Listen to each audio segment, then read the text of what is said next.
už virvutės ir durys atsidarys.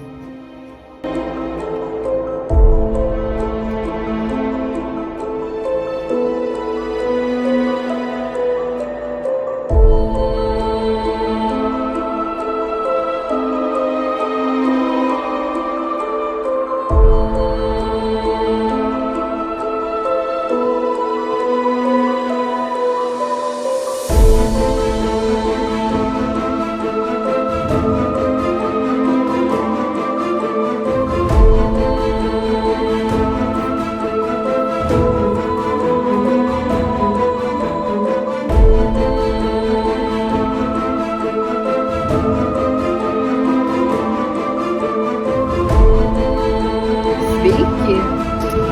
Važiuok į Pačkėnus, kur yra vienintelis Lietuvoje raganų muziejus, kur gyvena raganaitės, kur galima paskraidyti ant šluotos, kur galima raganaitės dirbtuvėlėse nuveikti kažką tais prasmingo, pasidaryti kažkokį tai darbelį. Tai va, jeigu neturi ką veikti, atvažiuok į Pačkėnus ir mes su jumis atskleisim visas raganų paslaptis.